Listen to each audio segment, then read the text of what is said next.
ஒரு கடைக்கு போனேன். 5 ரூபா பணத்தை எடுத்து கொடுத்தேன். ஒரு தினசரி பத்திரிகையை கேட்டேன். அவர் உடனே அங்கே அடுக்கி வச்சுருந்த பத்திரிகையில் ஒன்று எடுத்து என் கையில் கொடுத்தார். வாங்கிக்கிட்டேன். மீதி பணத்தை எடுத்தார். அதையும் என் கையில் கொடுக்கணும்ல, கொடுக்கல. எதிரில் இருந்த பலகையில் வச்சு எடுத்துக்க சொன்னார். எப்பவும் அவர் அப்படி தான் பண்ணுவார். நானும் எடுத்துக்கிட்டு வந்துடுவேன். இவர் ஏன் இப்படி பண்ணுறாருங்கிறது எனக்கு ரொம்ப நாளாக ஒரு சந்தேகம். ஒரு நாள் அவர்கிட்டே இதை கேட்டுவிட்டேன். ஏங்க, நீங்கள் உங்கள் கடைக்கு வந்து பொருள்கள் வாங்குறவங்களுக்கு நீங்கள் பாக்கி சில்லறையை கொடுக்குறப்போ பலகையில் வச்சு விட்றீங்க, கையில் கொடுக்க மாட்டேங்கிறீங்களே, ஏன் அப்படின்னு கேட்டேன். காசை கையில் கொடுத்தா நம்மக்கிட்ட இருக்கிற லட்சுமி போயிடுவா சார் அப்படின்னார். அதாவது பணம் செலவாயிடும் அப்படின்னு அர்த்தமா. இன்னொரு நண்பர், அவர் ஒரு நாள் வழக்கத்துக்கு மாறாக ரொம்ப சோகமாக உட்காந்துருக்கிறார். ஏங்க என்னாச்சு, ஏன் இப்படி கப்பலே கவிழ்ந்தது மாதிரி உட்காந்துருக்குறீங்க அப்படின்னு கேட்டேன். கப்பலே கவிழ்ந்திருந்தா கூட நான் இப்படி கவலைப்பட மாட்டேன் சார், வேற ஒன்று நடந்து போச்சுன்னார். என்னன்னு கேட்டேன். என் உச்சந்தலையில் பல்லி ஒன்று விழுந்துட்டுதுன்னார். அதுக்காகவா இப்படி அப்படின்னு ஆச்சரியப்பட்டேன். ஆமாங்க, பல்லி உச்சந்தலையில் விழுந்தால் பலன் என்னன்னு பஞ்சாங்கத்தில் பார்த்தேன், மரணம்னு போட்டிருக்கு அப்படின்னு சொல்லிவிட்டு அவர் தொடர்ந்து கவலைப்பட ஆரம்பிச்சிட்டார்.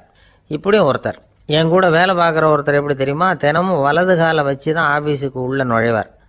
என்னைக்காவது தவறுதலாக இடது காலை வச்சு உள்ளே வந்துட்டார்னா அன்னைக்கு பூரா மனசு சங்கடப்படுவார். எந்த வேலையும் சரியாக ஓடாது. கேரம் போர்டு ஆடுற ஒருத்தர் எப்போ ஆட உட்காந்தாலும் ஸ்ட்ரைக்கரை கை தவறி கீழே விழுற மாதிரி பண்ணி அதுக்கப்புறம் அதை எடுத்துக்கிட்டு ஆட உட்காருவார். ஏன்னா எப்போவும் ஒரு தடவை நிஜமாகவே அது வந்து கை தவறி கீழே விழுந்திருக்குது. அன்னைக்கு பிரமாதமாக ஜெயிச்சுட்டார். உடனே ஒரு முடிவுக்கு வந்துட்டார், கை தவறுனா லாபம் அப்படின்னு. அதுக்கப்புறம் அதையே பழக்கமாக்கிக்கிட்டார். பூனை குறுக்க போனால் சகனம் சரியில்லைன்னு நினைக்கிறவங்க உண்டு. ஆனால் ஒருத்தர் எப்படி தெரியுமா, அவர் வெளியில் கிளம்புற சமயம் பக்கத்து வீட்டு ரேடியோவில் மியாவ் மியாவ் பூனை குட்டின்னு பாட்டு சத்தம் கேட்டால் கூட போதும், சகனம் சரியில்லைன்னு பிரயாணத்தை கேன்சல் பண்ணிவிடுவார். இப்போ இவ்வளவும் எதுக்கு சொல்கிறோம்னா, அளவுக்கு மீறின சகுன நம்பிக்கைகள் இருக்குது பாருங்கள், இதோட பயமும் சேர்ந்துக்கிட்டதுன்னு வச்சுக்கோங்க, இது ஒருத்தருடைய மனநிலையை பாதிச்சிடும். இது வந்து உளவியல் நிபுணர்கள் சொல்கிற கருத்து. வாழ்க்கையே தடுமாற வச்சிரும். பாதுகாப்பு இல்லாத உணர்வு, ஒரு விதமான டிப்ரெஷன் மனநிலை, இதெல்லாம் தான் இதுக்கு காரணமாக அமையலாம். சில பேர் காய்கறி நறுக்க கத்தியை கையில் எடுத்தால் கூட நேரம் சரியாக இருக்கா அப்படின்னு பார்த்துட்டு தான் வேலையை ஆரம்பிக்கிறது வழக்கம். அறிவு தான் மனசுக்கு வாத்தியாராக இருக்கணும். அப்போ தான் வாழ்க்கை வந்து நிம்மதியாக இருக்கும். அறிவு வந்து மனசு சொல்கிறபடியெல்லாம் கேட்க ஆரம்பிச்சுட்டுதுன்னா இடைஞ்சல் தான். ஒருத்தருக்கு 7ஆம் நம்பர் தான் ராசியான நம்பரான். 7ஆம் தேதி தான் எந்த காரியத்தையும் ஆரம்பிப்பாராம். 7 எழுத்து வர்றது மாதிரி பேரை மாற்றி வச்சுக்கிட்டார். 7 மணிக்கு தான் தினமும் எழுந்திருப்பார். 7ஆம் நம்பர் வீட்டில் தான் குடியிருக்கார். கல்யாணம் கூட 7ஆம் தேதி தான் பண்ணிக்கிட்டார். அவர் ஒரு நாள் குதிரை பந்தயத்துக்கு போனாராம். குதிரையோட பேரையெல்லாம் பார்த்தார். ஒரு குதிரையோட பேர் 7 எழுத்தில் அமைஞ்சிருந்தது. 7 தானே இவருக்கு அதிர்ஷ்ட நம்பர். அதனால் உடனே அது பேரில் பணத்தை கட்டினார். பந்தயம் நடந்தது. என்ன சார் ஆச்சுன்னு கேட்டாங்க. நான் பணம் கட்டின அந்த என்னோட குதிரை 7ஆவதாக வந்து சேர்ந்தது சார் அப்படின்னாராம் சோகமாக. ஒரு ஆசாமி வேகமாக ஓடிக்கிட்டு இருந்தான். ஏன் இப்படி ஓடுறேன்னு கேட்டார் இன்னொருத்தர். அங்கே ஒரு ஆள் அடிபட்டு கிடக்கிறான், அதை பார்த்தேன், உடனே ஓடுறேன்னா. எங்கேன்னு கேட்டார். ஆஸ்பத்திரிக்குன்னா. ஒரு ஆள் அடிபட்டு கிடக்கிறத பார்த்தா உடனடியாக நாம் செய்ய வேண்டியது முதல் உதவி, அதுக்கப்புறம் தான் ஆஸ்பத்திரி. இன்றைக்கி விபத்துங்கிறது சர்வசாதாரணமாக நடந்துக்கிட்டு இருக்குது. வாகன விபத்து, வெடிகுண்டு விபத்து, தீ விபத்து, கட்டடம் சரியறது, பூகம்பம், இப்படி நிறைய நடக்குது. ஒரு விபத்தை பார்த்துட்டா நம்மளில் பல பேர் நமக்கு என்னத்துக்கு வம்புன்னு ஒதுங்கி போயிடுறதும் உண்டு. சில பேர் துணிஞ்சு கிட்ட போய் உதவி செய்கிறதும் உண்டு. அப்படி உதவி செய்ய நினைக்கிறவங்களுக்கு உபயோகப்படுற தகவல் இது. விபத்தில் காயமடைஞ்சவங்களை 3 பிரிவாக பிரிக்கலாமா. முதல் வகை கொஞ்சம் சீரியஸானது, உயிருக்கு உடனே ஆபத்து தரக்கூடியது. மூளை காயம், முகம், கழுத்து காயங்கள், இருதயம், நுரையீரல் காயங்கள், வயத்தில் உள்ளுறுப்பு காயங்கள், அதிகப்படியான இரத்தப்போக்கு, இதனால எல்லாம் பாதிக்கப்பட்டிருந்தால் அது முதல் வகை அப்படின்னு நாமளே மனசுக்குள்ளே முடிவு பண்ணிக்கணும். இவங்களுக்கெல்லாம் உடனடியாக வந்து முதல் உதவி கொடுக்கணும். தாமதப்படுத்தாமல் ஆஸ்பத்திரிக்கு கொண்டுகிட்டு போயிடணும். இப்படி கொஞ்சம் எச்சரிக்கையாக நடந்துக்கிட்டால் அவங்களில் பல பேரை காப்பாற்றி போடலாம். 2வது வகை எப்படின்னா, முதல் உதவி விரைவாக கிடைச்சா உயிர் பிழைக்கக்கூடிய மார்பு காயங்கள், கைகால் எலும்பு முறிவு, இடுப்பு முதுகெலும்பு காயம், சீரான இரத்த சேதம், இப்படிப்பட்டவங்களை வந்து 2வது வகையாக பிரிக்கணும். ஆபத்து இல்லாத சிராய்ப்புகள், சிறு காயங்கள், இரத்த உறைவுகள், இதனால் பாதிக்கப்படுறவங்க மூணாவது வகை. ஒருத்தர் தலையில் அடிபட்டு நினைவு விழுந்துட்டார்னு வச்சுங்க, அவருக்கு வாந்தி வர்றதுனால புறையேறி மூச்சு அடைப்பு உண்டாகும். இப்படி ஆகாமல் இருக்கிறதுக்காக தலையை ஒரு பக்கமாக சாய்ச்சி வைக்கலாம். நாடி துடிப்பையும் இதய துடிப்பையும் தொட்டு பார்க்கணும். அது குறைஞ்சிருந்தாலும் சரி, நின்று இருந்தாலும் சரி, அவர் மார்பை நிமிஷத்துக்கு 80 தடவை உள்ளங்கையால் அழுத்தி இதய துடிப்பை மீட்கிறதுக்கு உதவி பண்ணணும். கழுத்தில் காயம்பட்டாலும் ஆபத்து அதிகம். கழுத்துக்கு அடியில் ஒரு துண்டை மடித்து வைக்கலாம். 2 பக்கமும் சின்ன தலையணை அல்லது துணி மடிப்புகளை வச்சு கழுத்தை அதிகமாக அசையாமல் பார்த்துக்கலாம். முதுகெலும்பு முறிஞ்சிருக்குமோ அப்படிங்கிற சந்தேகம் இருந்ததுன்னா அவரை அதிகமாக அசைய விடக்கூடாது. அதிகமாக அசைஞ்சால் தண்டு இடத்துல பாதிப்பு ஏற்பட்டு கை கால் விளங்காமல் போயிடும். அவரை ஒரு கனமான போர்வை இல்லைன்னா பாயில் படுக்க வச்சு 4 பேர் மெதுவாக தூக்கி மருத்துவ உதவிக்கு அனுப்பி வைக்கலாம். கையெலும்பு முறிஞ்சிருந்தால் முறிஞ்ச பாகத்தை உடம்போடு சேர்த்து அசையாமல் கட்டி போடலாம். கால் எலும்பு முறிஞ்சிருந்தால் மற்ற காலோடு சேர்த்து கட்டி போடலாம். முறிஞ்ச பாகம் தொங்காமல் பார்த்துக்கணும். அப்போ தான் வீக்கம் உண்டாகாமல் இருக்கும். வெட்டு காயம், குண்டடிப்பட்ட காயம் இதிலெல்லாம் ரத்தப்போக்கு அதிகமாக இருக்கும்.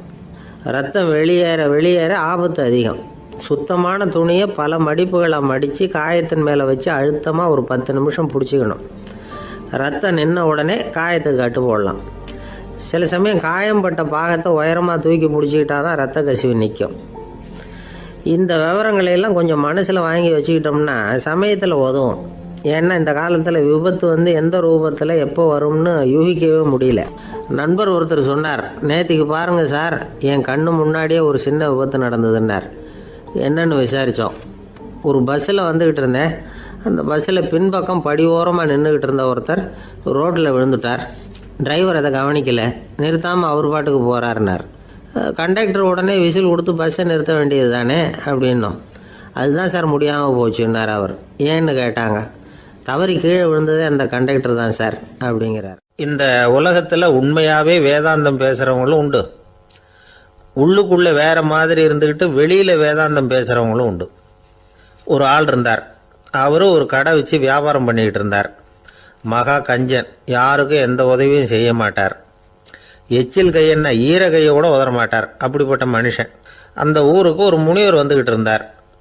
வருஷத்துக்கு ஒரு தடவை வருவார். 1 நாள் 2 நாள் இருப்பார், அப்புறம் போயிடுவார். அந்த முனிவர் வர்றப்போலாம் இந்த ஆள் எழுந்திரிச்சு ஓடி போய் அவரை வரவேற்பான். ரொம்ப பெரிய வேதாந்தி மாதிரி அவர்கிட்ட பேசிக்கிட்டு இருப்பான். காயமே இது பொய், வெறும் காற்றடைத்த பையும்மா, தர்மம் தலைகாக்கும்மா. பணம் என்ன சார் பணம், இன்னைக்கு ஒருத்தன் கையில் இருக்கும், நாளைக்கு ஒருத்தன் கையில் இருக்கும், எல்லாம் மாயம். எனக்கு தான் இன்னமும் இந்த சம்சார பந்தத்திலிருந்து விடுபடுறதுக்கு நேரம் வரலேம்மா. அந்த முனிவரும் இந்த ஆள் இப்படி சொல்கிறத கேட்ட உடனே, ஏப்பா அப்படி சொல்கிற, இப்போ கூட நீ சரின்னு சொல்லு, உனக்கு தீட்சை கொடுத்து இதிலிருந்து விடுபடுற ஞானத்தை போதிக்கிறேன் பார். உடனே அந்த ஆள் என்ன சொல்லுவான் தெரியுமா? ஐயோ சாமி, இப்போ அது எப்படிங்க முடியும்? பிள்ளைங்கள்லாம் சின்ன சிறுசுங்க, அதுகளுக்கெல்லாம் ஒரு கல்யாணம் காட்சின்னு செஞ்சு கடமையை முடிச்சுட்டா நீங்கள் சொல்கிறபடி செஞ்சு விடலாம்மா. சரின்னு முனிவர் போயிடுவார். அடுத்த வருஷம் வருவார். இவன் வழக்கம் போல் வேதாந்தம் பேசுவான். சரி தீட்சை கொடுக்குறேன் வா அம்பார். பேரம்பேத்தியை பார்க்கணும், கோர்ட்டில் கேஸ் ஒன்று இருக்குது, அது முடியணும் அப்படின்னு தயங்க ஆரம்பிச்சிருவான். எல்லாம் சொல்லுவான், ஆனால் குடிக்கிறதுக்கு தண்ணி கூட கொடுக்க மாட்டான். ரொம்ப வருஷம் கழித்து மறுபடியும் ஒரு நாள் அந்த ஊருக்கு முனிவர் வந்தார். இவன் கடைக்கும் வந்தார். அப்புறம் அங்கே கல்லாவில் நம்ம ஆள் இல்லை, அவன் புள்ள தான் உட்காந்துருக்கிறான். அப்பாவை போலவே புள்ளையும் எழுந்திரிச்சு ஓடியாந்து முனிவரை வரவேற்றான். அப்பா எங்கன்னு விசாரிச்சார் முனிவர். ஐயோ அதை ஏன் கேட்குறீங்க சாமி, உங்ககிட்ட தீட்சை வாங்கி இந்த சம்சார பந்தத்திலேருந்து விடுதலை பெறணும்னு சொல்லிக்கிட்டே இருப்பார். அது நிறைவேறாமலே போய் சேர்ந்துட்டார். போன மாதம் ஒரு நாள் திடீர்னு நெஞ்சு வலிக்குதுன்னார், அவ்வளோதான் போட்டுன்னு போயிட்டார் அப்படின்னு புலம்புனான் பையன். இதை கேட்டதும் முனிவர் சிரிச்சாரான்.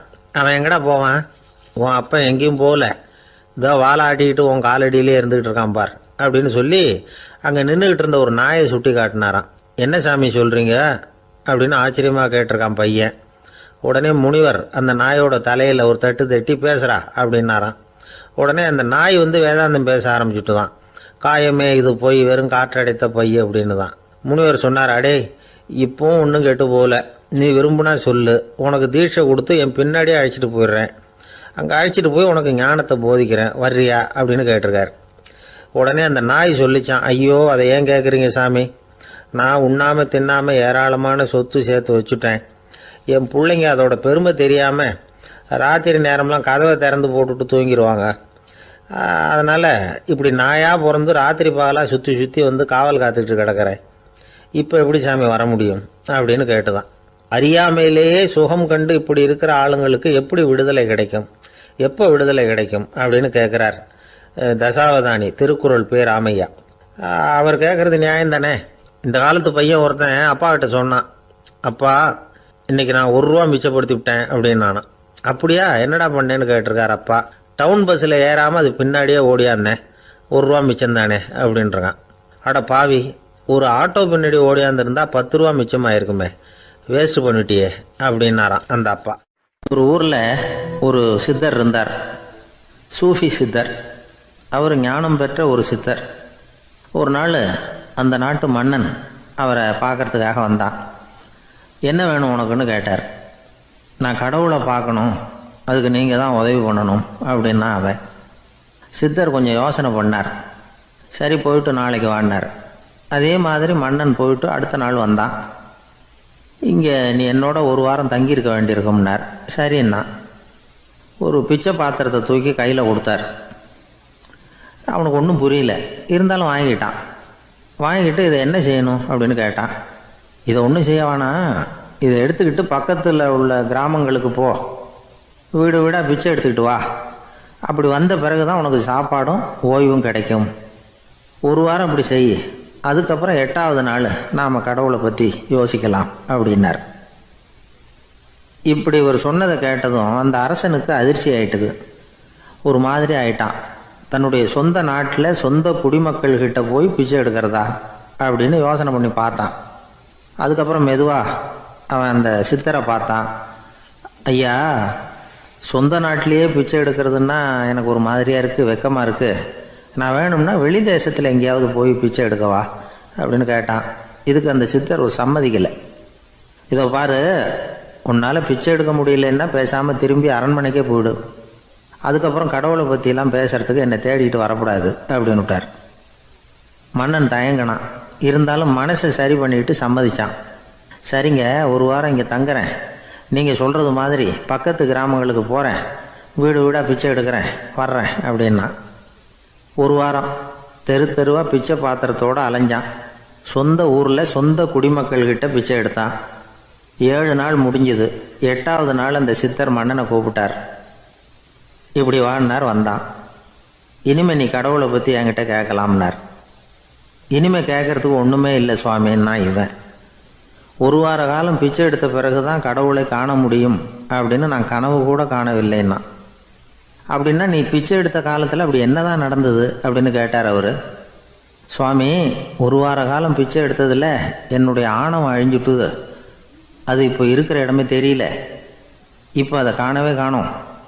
பிச்சைக்காரனாக இருந்தப்போ பெற்றதை மன்னனாக இருக்கும்போது பெற முடியாதுங்கிறத புரிஞ்சுக்கிட்டேன் அப்படின்னா மன்னன். அடக்கம் பிறந்தவுடன் தெய்வீக கதவுகள் திறந்து கொள்ளுகின்றன அப்படிங்கிறார் ஓஷோ. நம்மால் ஒருத்தன் ஆணவம் அழியணுங்கிறதுக்காக ஒரு திருவோட்டை எடுத்துக்கிட்டு தெரு தெருவாக பிச்சை எடுக்க ஆரம்பித்தான். என்ன தெய்வீக கதவுகள் திறந்துதா அப்படின்னு கேட்டார் ஒருத்தர். தெய்வீக கதவு திறக்கிறதுக்கு முன்னாடியே எங்கள் வீட்டு கதவு சாத்திக்கிட்டுதுன்னா. என்னடா சொல்கிறேன்னார். இனிமேல் வீட்டுக்குள்ளேயே வர வேணாம், இதையே தொழிலாக வச்சுக்கோ அப்படின்னு எங்கள் வீட்டில் சொல்லிவிட்டாங்க சார் அப்படின்னா. ஒருத்தர் ரொம்ப கவலையோடு உட்காந்துருந்தார். எதை பற்றி சார் கவலைப்படுறீங்கன்னு கேட்டோம். எதிர்காலத்தை பற்றி கவலைப்படுறேன்னார். ஏன்னு கேட்டோம். என்ன பண்ணுறதுன்னே தெரியல சார், எதிர்காலம் ஒரே இருட்டாக இருக்குது, பாதையே புரியலன்னார். இன்னைக்கு நம்ம இளைஞர்கள் பல பேருக்கு எதிர்காலம் இருட்டாக தான் தெரியுது. அவங்கெல்லாம் இந்த கதையை கொஞ்சம் கேட்கணும். ஒரு மலை அடிவாரத்தில் ஒரு சின்ன கிராமம். அந்த மலை ரொம்ப உயரமானது. அடர்த்தியாக செடி கொடிகள் மரங்கள் அதில் மண்டி கிடக்குது. பகல் வேளையில் இருட்டாக தான் இருக்கும், அவ்வளோ அடர்த்தி. அந்த மலை உச்சியில் ஒரு கோவில். நாள் ராத்திரியே புறப்பட்டாதான் காலையில் அந்த கோவிலுக்கு போய் சேர முடியும். கிராமத்து இளைஞன் ஒருத்தன் அந்த மலை உச்சிக்கு போக வேண்டியிருந்தது. கையில் ஒரு விளக்கை எடுத்துக்கிட்டு நாள் ராத்திரியே புறப்பட்டான். புறப்பட்டு போனவன் கிராமத்து எல்லையிலேயே நின்றுட்டான். ஏன் தெரியுமா? அவன் கையில் இருந்த விளக்கோட வெளிச்சம் 10 அடி தூரத்துக்கு தான் தெரியுது. அது வரைக்கும் தான் பாதை தெளிவாக இருக்குது. அதுக்கு அப்பால எல்லாம் ஒரே இருட்டாக இருக்குது, பாதை புரியல. இவன் யோசனை பண்ணி பார்த்தான். மனசுக்குள்ள ஒரு சந்தேகம். 10 அடி தூரம் தானே வெளிச்சம் தெரியுது, அப்படின்னா நாம் 10 அடி தூரம் தானே போக முடியும். அதுக்கும் அந்தாண்ட ஒரே இருட்டாக இருக்குதே, அதில் எப்படி நாம் நடந்து போகிறது? நாம் ரொம்ப தூரம் நடந்து போய் ஆகணுமே. அப்படிப்பட்ட நினப்பெல்லாம் அவனுக்கு வந்துட்டுது. இதுதான் அவன் மனசில் ஏற்பட்ட தயக்கம். இப்படி யோசிச்சுக்கிட்டே அந்த இளம் ஆசாமி புறப்பட்ட இடத்துலயே நின்றுக்கிட்டு இருக்கிறான். அந்த சமயத்தில் ஒரு வயசான பெரியவர் அந்த பக்கமாக வந்தார். அவர் கையில் இதை விட சின்னதாக ஒரு விளக்கு வச்சிருந்தார். அது எப்படின்னா அது ஒரு 5 அடி தூரத்துக்கு தான் வெளிச்சம் காட்டுது. அவ்வளவு சின்ன விளக்கு. அவரும் மலை உச்சிக்கு போகிறதுக்காக தான் வந்துக்கிட்டு இருக்கிறார். அவரை பார்த்து இவன் கேட்டான், என்ன பெரியவரே, இவ்வளவு சின்ன விளக்க வச்சுக்கிட்டு அவ்வளவு தூரத்துக்கு எப்படி மலையேற போறீங்க அப்படின்னு கேட்டான். நீ ஏன் இப்படி தயங்கிட்டே நிற்கிறேன்னு கேட்டார் பெரியவர். என்கிட்ட இருக்கிற விளக்கு 10 அடி தூரத்துக்கு தான் பாதையை காட்டுதுன்னா. இப்போ பெரியவர் சொன்னார், தம்பி, உன் கையில் இருக்கிற விளக்கு கொடுக்குற வெளிச்சத்தை வச்சு நீ முதல்ல 10 அடி தூரம் முன்னாடி போ. 10வது அடியில் போய் நின்றுக்கிட்டு பாரு. மறுபடியும் ஒரு 10 அடி தூரத்துக்கு பாதை தெரியும். இப்படி உன் கையில் இருக்கிற விளக்கு தொடர்ந்து வெளிச்சம் காட்டிக்கிட்டே இருக்கும். நீ முன்னேற முன்னேற அந்த வெளிச்சமும் முன்னேறும். அதனால எத்தனை கிலோமீட்டர் தூரம் வேணும்னாலும் நீ இந்த 10 அடி தூரம் வெளிச்சத்தை வச்சுக்கிட்டே நீ போயிடலாம், புறப்படு அப்படின்னார்.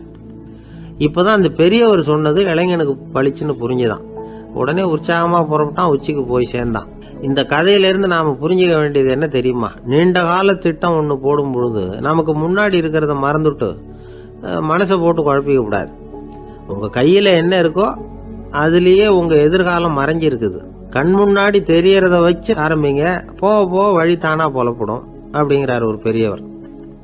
பெரிய பயணங்களையெல்லாம் இப்படி தான் நடத்த வேண்டியிருக்கும். ஒவ்வொரு அடியாக எடுத்து வச்சா ஓடி போய் சேர்ந்து விடலாம். மலைச்சு போய் நின்றுட்டா நின்றுக்கிட்டே இருக்க வேண்டியது தான். நம்ம ஆள்லாம் ரொம்ப மோசமான இருக்கிறாங்க. ஒருத்தன் அப்படிதான் நீண்ட தூர பிரயாணம் ஒன்று புறப்பட்டான். ரயில் போய்கிட்டே இருந்தது. கொஞ்ச தூரம் போச்சு, பாதி வழியில் கையில் வச்சிருந்த டிக்கெட்டை காற்றுல விட்டுட்டான். ஐயோ, என் டிக்கெட்டு போயிட்டுதே அப்படின்னு கத்த ஆரம்பிச்சுட்டான். பக்கத்தில் இருந்த பெரியவர் அவனை பார்த்து பரிதாபப்பட்டு, கவலைப்படாத தம்பி, போனா போகுது, வேற டிக்கெட் வாங்கிக்கலாம் அப்படின்னு ஆறுதல் சொன்னார். அதுக்கு அவன் சொல்றான், சார், நான் அதுக்காக அழலை, அந்த டிக்கெட்டு கிடைச்சாதானே நான் எந்த ஊருக்கு போகணுங்கிறது எனக்கு தெரியும் அப்படிங்கிறான். ஒரு ஊர்ல ஒரு ஆள் இருந்தான். அவனுக்கும் அவன் மனைவிக்கும் சண்டை. இவன் கோவிச்சுக்கிட்டு வீட்டை விட்டு வெளியில வந்துட்டான். நேரா தன்னுடைய நண்பன் ஒருத்தனை தேடிட்டு போனான். அந்த நண்பன் எப்படின்னா எதுக்கும் அசர மாட்டான், எப்பவும் மகிழ்ச்சியா இருப்பான். அவன்கிட்ட போய் இவன் யோசனை கேட்டான். அது சரி, நீ எப்படி எப்பவும் மகிழ்ச்சியா இருக்கிற, என்னால் அப்படி இருக்க முடியலையே அப்படின்னு கேட்டான். என்ன நடந்தது சொல்லுன்னா அவன், வீட்டில் எனக்கும் என் மனைவிக்கும் தகராறு, நிம்மதி இல்லை, அதுதான் இங்கே வந்தேன், உங்ககிட்ட யோசனை கேட்கலாமேன்னு அப்படின்னு விவரத்தை சொன்னான். அதை கேட்டுட்டு அதுக்கப்புறமா இவன் சொன்னான், இந்த பாருப்பா, இது ஒன்றும் பெரிய விஷயம் இல்லை. எனக்கு 2 மனைவிகள், 2 வீடு. ஒரு வீட்டில் சண்டை வந்துட்டுதுன்னா நேராக இன்னொரு வீட்டுக்கு வந்துடுவேன். இங்கே சண்டை வந்துட்டுதுன்னா நேராக அங்கே போயிடுவேன். 2 குடும்பம் இருக்கிறதுனால இப்படி ஒரு வசதி. இதுதான் என்னுடைய மகிழ்ச்சியின் ரகசியம் அப்படின்னு நானா. ஓ, அப்படியா விஷயம், இப்போ புரிஞ்சுக்கிட்டேன், உன்னுடைய யோசனைக்கு ரொம்ப நன்றி அப்படின்னு சொல்லிவிட்டு அவன் திரும்பி வந்துட்டான். அங்கே எங்கே தேடினான். ஒரு வாரத்துக்குள்ளே இன்னொரு பொண்ணை தேடி கண்டுபிடிச்சி கல்யாணம் பண்ணிட்டான். இப்போ இவனுக்கும் 2 வீடு ஆயிட்டுது. அதுக்கப்புறம் என்னாச்சு தெரியுமா? இவன் 2வதா கல்யாணம் பண்ணிக்கிட்டு வந்தானே, இந்த செய்தி முதல் மனைவிக்கு தெரிஞ்சு போச்சு. போனான், அது கழுத்தை பிடிச்சி வெளில தள்ளி விட்டு கதவை சாத்தி விட்டுது. இனிமேல் இந்த பக்கம் வராத, எனக்கு தெரியாமல் எப்படி நீ இன்னொரு கல்யாணம் பண்ண அப்படின்னு சொல்லி அடித்து விரட்டி விட்டுது. இவன் அதனால என்ன பரவாயில்லன்னு 2வது மனைவி வீட்டுக்கு போனான். அங்கே பார்த்து, நீ எனக்கு கல்யாணம் பண்ணுறதுக்கு முன்னாடி ஏற்கனவே உனக்கு கல்யாணம் ஆச்சுங்கிற விஷயத்த ஏன் என்கிட்ட சொல்லலை அப்படின்னு சொல்லி அதுவும் கழுத்தை பிடிச்சி வெளில தள்ளி விட்டுது. இவன் வீதிக்கு வந்துட்டான். இங்கேயும் போக முடியல, அங்கேயும் போக முடியல. என்ன இது, அவன் சொல்லி கொடுத்த யோசனை ஒன்றும் சரியாக வரலையே அப்படின்னு யோசனை பண்ணிக்கிட்டே நடந்தான். வழியில் ஒரு பாழடைஞ்ச மண்டபம். சரி, இன்னைக்கு ராத்திரி இங்கேயே படுத்துருவோம், வேற எங்கேயும் போய் படுத்துவங்க முடியாது, அதான் 2 பேரும் விரட்டி விட்டாங்களே, என்ன பண்ணுறது அப்படின்னு சொல்லி அந்த மண்டபத்தில் போய் ஒரு தூணில் ஓரமாக சாஞ்சி உக்காந்தான். அப்போ எதிர்த்தாப்புல இன்னொரு தூண் ஓரமாக யாரோ அசைகிறது மாதிரி தெரிஞ்சுது, லேசான இருட்டில். யாரப்பா அது அப்படின்னு கிட்ட போய் பார்க்குறான். அப்புறம் தான் தெரியுது, அவன் யார் தெரியுமா? இவனுக்கு யோசனை சொன்னான்ல 2 கல்யாணம் பண்ணிக்கணும்னு சொல்லி, அவன் அங்கே படுத்து கிடக்குறான். டேய், நீ எப்படிறான் இங்கே வந்த அப்படின்னா, 2 வீட்லேயும் சண்டை வந்துட்டுது, அதுதான் இங்கே வந்தேன், படுத்து தூங்கலாமேன்னு அப்படின்னா. 2 வீடு இருக்கிறது சௌரியம்னு என்கிட்ட சொன்னியப்பா அப்படின்னா இவன். நான் அப்படி சொன்னதுக்கு ஒரு காரணம் உண்டுன்னா அவன். என்னடா காரணம்னு கேட்டான். அது வேற ஒன்றும் இல்லை, தினமும் ராத்திரியில் இந்த மண்டபத்தில் தனியாக படுக்கிறதுக்கு எனக்கு பயமாக இருந்தது. எனக்கு ஒரு துணை தேவைப்பட்டது. அதுக்காக தான் உங்ககிட்ட அப்படி ஒரு யோசனை சொன்னேன். இப்போ நீ வந்ததுனால எனக்கு துணை கிடைச்சிட்டுது. இப்போ நம்ம 2 பேரும் துணையாக இங்கே படுத்துக்கலாம். நீ அந்த தூணில் சாஞ்சிக்கோ, நான் இந்த தூணில் சாஞ்சிக்கிறேன் அப்படின்னு சொல்லி படுத்து தூங்க ஆரம்பிச்சிட்டானோ. அதாவது நம்ம வாழ்க்கையில் முடிவுகள் எடுக்கிற விஷயத்தில் இந்த ஆள் மாதிரி தான் பல பேர் நடந்துக்கிறோம் அப்படிங்கிறார்.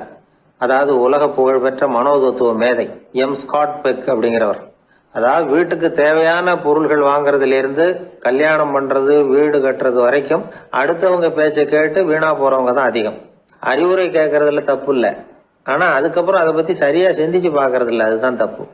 சில பேர் அறிவுரை சொல்றதுலேயே ரொம்ப தெளிவாக இருப்பாங்க. ஏன் சார் 2 சம்சாரத்தோட குடும்பம் நடத்துறது ரொம்ப கஷ்டமானு கேட்டாராம் ஒருத்தர். அது எனக்கு தெரியாதுங்க அப்படின்னாராம் அவர். ஏன்னு கேட்டிருக்கார். ஏன்னா எனக்கு 3 சம்சாரம் அப்படின்னாராம் அவர். ஒரு சாலையில போக்குவரத்து நெரிசல், ஒருத்தர் அடிபட்டு கிடக்கிறார், கூட்டத்துல ஒருத்தர் கத்துறார், உடனே ஆம்புலன்ஸுக்கு போன் பண்ணுங்க அப்படின்னு ஒருத்தர் ஓடி போய் தகவல் கொடுக்கிறார். கொஞ்ச நேரத்துல ஆம்புலன்ஸ் வருது, அடிபட்டவரை கொண்டுட்டு போய் ஆஸ்பத்திரியில சேர்க்குது. அங்க அவசர வைத்தியம், அவர் பொழைச்சிக்கிறார். ஆம்புலன்ஸுங்கிற ஒரு வசதி இல்லைன்னா அவரை அவ்வளவு சீக்கிரத்துல ஆஸ்பத்திரிக்கு கொண்டுட்டு போக முடியுமா? ஆபத்துக்கு உதவுகிற நண்பர் மாதிரி இந்த ஆம்புலன்ஸ். அந்த காலத்துல போர்கள் அதிகம், அதுல அடிபடுறவங்களும் அதிகம். அடிபட்டு கிடக்கிற போர் வீரர்களை அவசரமா மருத்துவர்கிட்ட கொண்டுட்டு போகணும். எப்படி கொண்டுட்டு போறது? ஒரு கனமான துணியை தூளி மாதிரி கட்டுவாங்க. குழந்தைகளை தூங்க வைக்கிறதுக்காக துணியில தொட்டில் கட்டுறோம்ல, அது மாதிரி அந்த தூளியில அடிபட்டவங்களை படுக்க வைப்பாங்க. அப்படியே தூக்கிட்டு போவாங்க. அதுக்கப்புறம் தான் மருத்துவ சிகிச்சை. இதுதான் ஆரம்ப காலத்துல நடந்துகிட்டு இருந்தது. இதுல என்ன ஒரு சிரமம்னா, அவசரமா கொண்டுட்டு போய் சேர்க்க முடியாது. அதனால பாதி வழியிலேயே அவங்க போய் சேர்ந்துருவாங்க பல பேர். சரி, கொஞ்சம் சீக்கிரமா அவங்கள கொண்டுட்டு போறதுக்கு என்ன வழி அப்படின்னு யோசனை பண்ணாங்க. குதிரை மேல ஏத்தி கொண்டுட்டு போனா என்ன அப்படின்னு ஒரு யோசனை. அது மாதிரியே செஞ்சு பார்த்தாங்க. அது இன்னமும் ஆபத்தா போட்டுது. குதிரை ஓடுற வேகத்துக்கும் அது போடுற குலுக்கலுக்கும் அடிபட்டு கிடக்கிறவனால ஈடு கொடுக்க முடியுமா? அலுங்காம குலுங்காம கொண்டுட்டு போக வேண்டிய விஷயம் இல்லை இது. சரி, குதிரை முதுகுல அவனை கொண்டுட்டு போக வேணாம், குதிரை வண்டியில கொண்டுட்டு போனா என்ன? 4 சக்கரம் உள்ள ஒரு குதிரை வண்டியை தயார் பண்ண வேண்டியது. அதை ஆம்புலன்ஸா உபயோகப்படுத்த ஆரம்பிச்சாங்க. 1487 இது பழக்கத்துக்கு வந்துதான். இது கொஞ்சம் சௌரியமா தெரிஞ்சுது. அதனால 1792 வரைக்கும் இந்த முறைதான் நீடிச்சுதான். ஒரு பிரெஞ்சு மருத்துவர், அவர் பேர் பேரன் டொமினிக். அவர் என்ன பண்ணாருன்னா, குதிரை வண்டியில படுக்கை வசதியை ஏற்படுத்தினார். முதல் உதவி செய்யறதுக்கு தேவையானதையெல்லாம் அதுல வச்சார். எங்கேயாவது ஒருத்தர் காயம் போட்டிருக்காருன்னு தெரிஞ்சதுன்னா அங்கேயே போய் வேண்டிய உதவிகளை பண்ணார். தன்னார்வ தொண்டர்களையும் இந்த பணியில அவர் ஈடுபடுத்தினாராம். 1864 ஜெனீவா ஒப்பந்தம் ஏற்பட்டது இல்லையா, அப்பதான் ஆம்புலன்ஸ் சர்வீஸுக்கு மோட்டார் வாகனங்களையும் பயன்படுத்தலாம் அப்படின்னு முடிவு பண்ணிருக்கிறாங்க. அந்த சமயத்துல இன்னொரு விதமான ஆம்புலன்ஸ் சேவையும் நடந்துதான். அதாவது ராட்சத பலூன்கள் இருக்குல்ல, அதையெல்லாம் ஆம்புலன்ஸா பயன்படுத்தி இருக்கிறாங்க. முதல் தடவையா அமெரிக்காவில் 1930 தான் ஒரு முழுமையான ஆம்புலன்ஸ் வாகனம் நடமாட ஆரம்பிச்சுதான். அதாவது அதுல ஆக்சிஜன் சிலிண்டர் இருக்கும், ட்ரிப்ஸ் மாதிரி அவசர தேவை உபகரணங்கள் இருக்கும், ஒரு மருத்துவர் இருப்பார், ஒரு நர்ஸ் இருப்பாங்க. இப்படிப்பட்ட ஒரு ஆம்புலன்ஸ் வசதி வந்த பிறகுதான் பல உயிர்களை காப்பாற்றக்கூடிய ஒரு நல்ல வாய்ப்பு ஏற்பட்டது. இப்பெல்லாம் இந்த ஆம்புலன்ஸ் சேவை எவ்வளவோ முன்னேற்றம் கண்டிருக்கு. மோட்டார் வாகனம் மட்டும் இல்ல, படகு, ஹெலிகாப்டர், விமானங்கள் இதெல்லாம் கூட இப்ப இந்த பணிக்கு ரொம்ப உபயோகமா இருக்கு. ஆபத்துல இருக்கிற ஒரு மனுஷனை பார்த்துட்டா உடனே அவனை காப்பாத்தணுங்கிற எண்ணம் இன்னொரு மனுஷனுக்கு ஏற்படத்தான் செய்யுது. அதனாலதான் காலம் ஏதோ கொஞ்சம் ஒழுங்கா ஓடிக்கிட்டு இருக்குது. அடிபட்டு கிடக்கிற ஒருத்தனை பார்த்த உடனே ஆம்புலன்ஸுக்கு போன் பண்ணத்தான் ஓடுவோம் யாரா இருந்தாலும். ஒரு ஆள் அடிபட்டு விழுந்தான், அதை பார்த்த உடனே ஒருத்தன் அவசரமா ஓடினான். கொஞ்ச நேரத்துல இன்னொருத்தரை கூட்டிட்டு அங்க நிக்கிறான். யாரா அது, உனக்கு தெரிஞ்ச டாக்டரா அப்படின்னு கேட்டிருக்காங்க. இல்லைங்க, அவன் என் கூட பிறந்த தம்பி. ஆக்சிடென்ட்னா எப்படி இருக்கும்னு ரொம்ப நாளா கேட்டுக்கிட்டு இருந்தான், நேர்ல பாக்கணும்னு ஆசைப்பட்டான், அதுக்கு தான் அவசரமா ஓடி போய் அவனை கூட்டிட்டு வந்தேன் அப்படின்னு நானும். ஒரு நீதிமன்றம், அங்கே ஒரு கொலை வழக்கு சம்பந்தமாக விசாரணை நடந்துக்கிட்டு இருக்குது. அந்த வழக்கறிஞர் ரொம்ப தீவிரமாக வாதாடிக்கிட்டு இருக்கிறார். தன்னுடைய கட்சிக்காரர் நிரபராதிங்கிறது அவருக்கு நல்லா தெரியும். அதனால தான் அவர் சார்பாக வாதாடுறதுக்கே ஒத்துக்கிட்டார். அப்படி அவர் மும்முரமாக வாதாடிக்கிட்டு இருக்கிற சமயத்தில் அவசரமாக தந்தி ஒன்று வந்து சேர்ந்தது. அதை வாங்கி படித்து பார்த்தார். அதுக்கப்புறம் அதை மடித்து தன்னுடைய கோட்டு பையில் வச்சுக்கிட்டு தொடர்ந்து வாதாட ஆரம்பிச்சிட்டார். பேசி முடித்தார். அதுக்கப்புறம் அங்கே கோர்ட்டில் இருந்த சக வக்கீல்கள் அவர்கிட்ட வந்தாங்க. தந்தி ஒன்று வந்ததே, என்ன விஷயம் அப்படின்னு விசாரித்தாங்களாம். அப்போ அவர் சொல்லியிருக்கிறார், ஊரில் சிகிச்சைக்காக போயிருந்த என்னுடைய மனைவி இறந்து போனதாக தந்தி வந்திருக்குது அப்படின்னாராம். மற்ற வக்கீல்களுக்கு அதிர்ச்சி. என்னங்க இது, மனைவி இறந்ததை விட கேஸு முக்கியமாக உங்களுக்கு அப்படின்னு கேட்டிருக்கிறாங்க. இறந்து போன என் மனைவி மறுபடியும் திரும்பி வர போகிறதில்ல. ஆனால் என்னுடைய கட்சிக்காரர் ஒரு கொலை வழக்கில் மாட்டிக்கிட்டார். அவரும் நிரபராதி. அவர் உசுரை நான் காப்பாற்ற வேணாமா? இதுதான் என்னுடைய கடமை அப்படின்னாராம். இப்படி இவர் சொன்னதும் எல்லாரும் அப்படியே திகைச்சு போய் நின்றுட்டாங்களாம். சரி, கடமைக்கு முக்கியத்துவம் கொடுத்த அந்த வழக்கறிஞர் யார் தெரியுமா? அவர் தான் இரும்பு மனிதர் சர்தார் வல்லபாய் பட்டேல். குஜராத் மாநிலத்தில் 1875 அக்டோபர் 31 அன்றைக்கு ஜாவேரி பாய் அப்படிங்கிறவருக்கு 4வது பிள்ளையாக அவர் பிறந்தாராம். இந்த ஜாவேரி பாய் யார் தெரியுமா? ஜான்சி ராணி லட்சுமி பாய் போர் படையில் ஒரு வீரராக பணிபுரிஞ்சவர். இளம் வயசில் வல்லபாய் பட்டேல் ரொம்ப சிரமப்பட்டு படிச்சிருக்கார். விடாமுயற்சி வெற்றியை கொடுத்தது. கல்லூரியிலையும் காலடி வச்சார். அதுக்கப்புறம் வக்கீல் பட்டத்தையும் வாங்கினார். பிரிட்டிஷ் ஆட்சி நடந்துக்கிட்டு இருந்த சமயம் குஜராத்தை சேர்ந்த பர்டோலி தாலுக்காவில் விவசாயிகள் மேலே அரசாங்கம் திடீர்னு நில வரியை வசதி விட்டு தான். ஏழை விவசாயிகள் ரொம்ப கஷ்டப்பட்டுருக்காங்க. அரசாங்கம் வரி செலுத்தாத விவசாயிகளின் நிலங்களையெல்லாம் ஜப்தி செஞ்சுதான். அரசாங்கத்தை எதிர்க்கிறவங்களையெல்லாம் கைது பண்ணி சிறையில் அடைச்சிட்டாங்களாம். சில பேர் வீடு வாசல் ஆடு மாட்டையெல்லாம் விற்று கூட வரி கட்ட வேண்டிய நிலைமைக்கு ஆளாயிட்டாங்க.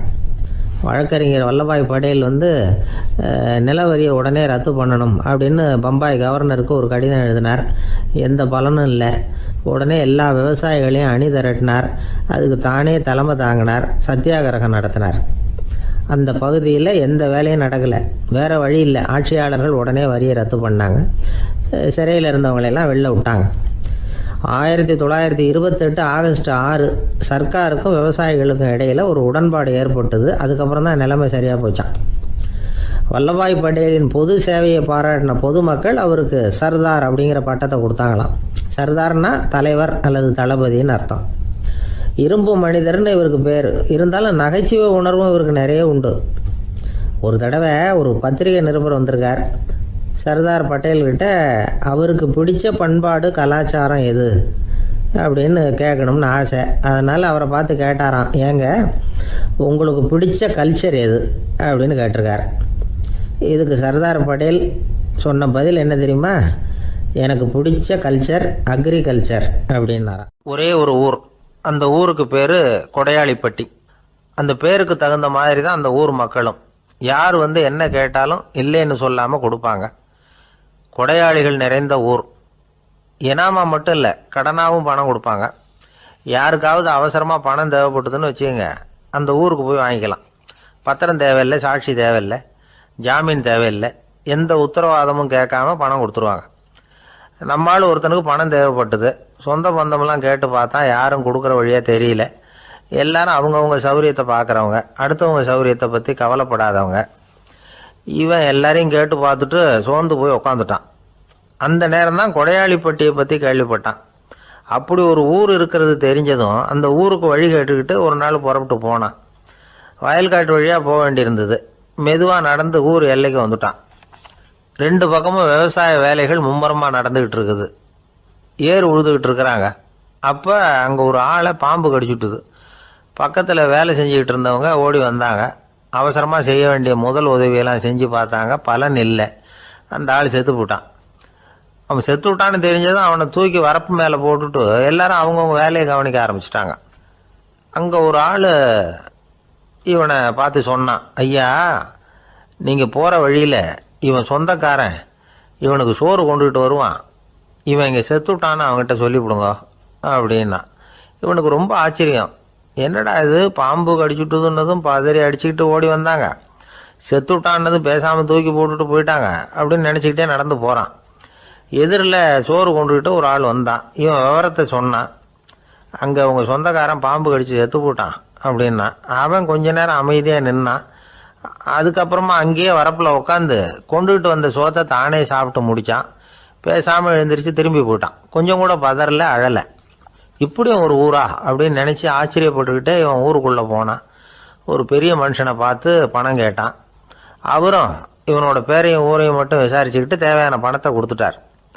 பணத்தை வாங்கிட்ட பிறகு தன்னுடைய மனசை அரிச்சுக்கிட்டு இருந்த அந்த விஷயத்தை பற்றி கேட்டான். ஐயா, வழியில் ஒருத்தன் செத்துட்டான், அவனை அப்படியே தூக்கி வரப்பில் போட்டுட்டு எல்லாரும் வயல்வெளி வேலைகளை பார்த்துக்கிட்டு இருக்கிறாங்களே அப்படின்னா. இதுக்கு அந்த பெரியவர் சொன்னார், ஆமாம் அப்படி தான் செய்வோம், வேலை முடிஞ்சு வீட்டுக்கு திரும்புகிறப்போ அவனை தூக்கிட்டு வந்து அடக்கம் பண்ணிடுவோம் அப்படின்னார். ரொம்ப ஆச்சரியமாக இருக்கே அப்படின்னா. ஏன் உங்கள் ஊரில் யாராவது செத்துட்டா என்ன பண்ணுவீங்க அப்படின்னு கேட்டார். என்ன இப்படி கேட்குறீங்க, எங்கள் ஊரில் எல்லாம் பணத்தை தூக்க விட மாட்டாங்க, ஒப்பாரி வைப்பாங்க, கட்டி புரண்டு அழுது புலம்பி தீர்த்துருவாங்க அப்படின்னா. இவன் பெரியவர் பார்த்தார், அவங்ககிட்ட கொடுத்த பணத்தை லபக்குன்னு பறிச்சுக்கிட்டார், திருப்பி வாங்கிட்டார். இவன் பதறி போய் நிற்கிறான். அவர் சொன்னார், பணத்தையே விட மாட்டேன்னு கட்டுப்பிடிச்சி அழுதா நான் கொடுத்த பணத்தை மட்டும் எப்படி திருப்பி கொடுக்க போகிறேன், போயிட்டு வா அப்படின்னு விரட்டி விட்டாரான். இந்த கதையை நண்பர் ஒருத்தர் சொன்னார். கதை வேடிக்கையாக தெரிஞ்சால் கூட இதில் கருத்து உண்டு. பணம் பிணம் இது ரெண்டையுமே விடுறதுக்கு அவ்வளவு சுலபமாக மனம் வர்றதில்லை. இந்த ரெண்டு விஷயங்கள்லேயும் அறிவார்ந்த செயல்பாடு தேவை.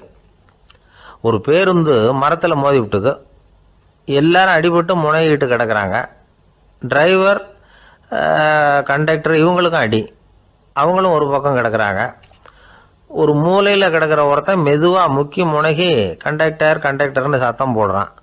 கண்டக்டர் மெதுவாக நகர்ந்து அவங்ககிட்ட போய் என்னன்னு விசாரிக்கிறார். அவன் ரொம்ப சிரமப்பட்டு வாயை திறந்து ஒரு 15 காசு சில்லற பாக்கி அப்படின்னான். ஒரே ஒரு ஊரில் ஒரு ராஜா இருந்தார். அவர் பேரில் மக்களுக்கு ரொம்ப மரியாதை.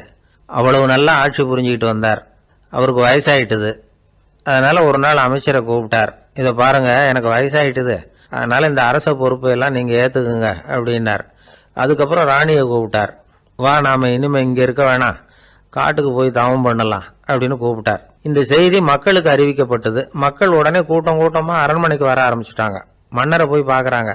அரசே, தாங்கள் எங்களுக்கு தந்தை மாதிரி, நீங்கள் காட்டுக்கு போயிட்டால் நாங்கள்லாம் இங்கே எப்படி இருக்க முடியும்? எங்களுக்கெல்லாம் எந்த துன்பமும் இல்லாமல் பார்த்துக்கிட்டு வர்றீங்க. இது மாதிரியான ஒரு அரசாட்சி இல்லைன்னா மக்கள் வாழ்ந்து என்ன பயன் அப்படின்னாங்க. இருந்தாலும் என்ன பண்ணுறது, வயசாயிட்ட காரணத்தினால இந்த முடிவுக்கு வர வேண்டியிருக்குது அப்படின்னாரா ராஜா. அப்படின்னா நீங்கள் காட்டுக்கு போக வேணாம், நாங்கள் போகிறோம். நாங்கள் அங்கே போய் தவம் பண்ணுறோம், வழிபாடு பண்ணுறோம். கடவுள் வருவார், அவர்கிட்ட வரம் வாங்கிட்டு வந்துடுறோம் அப்படின்னாங்களாம். அப்படி சொல்லிவிட்டு உடனே எல்லாரும் காட்டுக்கு போனாங்க. நாட்டு மக்கள் எல்லாரும் ஒட்டு மொத்தமாக காட்டில் உட்காந்துக்கிட்டு தவம் பண்ணுறதை பார்த்தார் கடவுள். உடனே புறப்பட்டு வந்தார். எல்லாரும் இப்படி உட்காந்துருக்கிறீங்களே, என்ன வேணும் உங்களுக்கு அப்படின்னு கேட்டார். உடனே மக்கள் எல்லாரும் ஒரு குரலில் சொன்னாங்க, சுவாமி, எங்கள் மன்னன் ரொம்ப நாளைக்கு நல்லபடியாக இருக்கணும். அவர் மகிழ்ச்சியாகவும் உடல் நலத்தோடும் இருந்தாதான் நாங்கள் அமைதியாக வாழ முடியும் அப்படின்னாங்க. சரி, அதுக்கு என்ன செய்யணும் அப்படின்னார் ஆண்டவன். எங்கள் மன்னருக்கு இன்னும் ஒரு 100 வருஷம் ஆயுளை கொடுங்க அப்படின்னாங்க. அவ்வளவு தானே, சரி அப்படியே ஆகட்டும் அப்படின்னு சொல்லிவிட்டு ஆண்டவன் போயிட்டார். மக்கள் மகிழ்ச்சியோடு திரும்பி வந்தாங்க. மன்னா, கடவுள் வரம் கொடுத்துட்டார், நீங்கள் 100 வருஷம் வாழ போகிறீங்க அப்படின்னாங்க. இதை கேட்டதும் ராணி ராஜாவை வணங்கி, நான் தவம் செய்ய போகிறேன் அப்படின்னு புறப்பட்டாங்க. உடனே மக்கள் என்ன நினச்சாங்க தெரியுமா? ஐயோ, நாம் ராஜாவுக்கு மட்டும்தானே நீண்ட ஆயுள் வேணும்னு வரம் வாங்கினோம், ராணிக்கு வாங்கலையே, அதுதான் கோபத்தில் புறப்பட்டாங்க போல இருக்கு அப்படின்னு நினச்சி வருத்தப்பட்டாங்க. ஆனால் ராணி நினச்சது அது இல்லை. ராணி போய் தவம் பண்ணாங்க, கடவுள் காட்சி கொடுத்தார். இவங்க கேட்குறாங்க, சுவாமி, ராஜாவுக்கு மட்டும் 100 வருஷம் ஆயுள்னு வரம் கொடுத்துட்டீங்க, அப்படின்னா குடிமக்களும் 100 வருஷம் இருக்கணும். இப்படிப்பட்ட குடிமக்கள் இல்லைன்னா அப்படிப்பட்ட அரசன் இருந்து என்ன பிரயோஜனம் அப்படின்னாங்களாம். ஆண்டவன் பார்த்தார். சரி, அவங்களும் 100 வருஷம் வாழ்வாங்க, அது மட்டும் இல்லை, நீயும் 100 ஆண்டு காலம் வாழ வரமளிக்கிறேன் அப்படின்னு சொல்லிவிட்டு மறைஞ்சிட்டார். இதில் ஆண்டவன் வர்றதும் மறையிறதும் முக்கியம் இல்லை. இதில் கவனிக்க வேண்டியது ஆள்கிறவனின் விசாலமானம், குடிமக்களின் விசாலமானம், ஆள்கிறவன் மனைவியினுடைய விசாலமானம். இப்படி ஒரு நாடு இருந்துட்டுதுன்னா எப்படி இருக்கும் வாழ்க்கை நினச்சி பாருங்கள். அதனால தான் பெரியவங்கள்லாம் சொல்கிறாங்க, இதய வாசல் திறந்தே இருக்கணும், இதயத்தின் கதவுகளை மூடாதீங்க அப்படின்னு சொல்லுவாங்க. என்கிட்ட ஒருத்தர் சொன்னார், என்னுடைய இதய வாசல் எப்பவும் திறந்தே தான் இருக்குதுன்னார். எதனால் அப்படி சொல்கிறீங்க அப்படின்னு கேட்டோம். டாக்டரே சொல்லிவிட்டார், என்னுடைய இதயத்தில் ஒரு ஓட்டை இருக்குது அப்படின்னு, வால்வு சரியில்லையா அப்படிங்கிறார். ஒரு ஊரில் ஒரு ராஜா இருந்தார். அந்த ராஜாவுக்கு ஒரு புள்ள. அந்த புள்ளைக்கு விவரமே தெரியாது.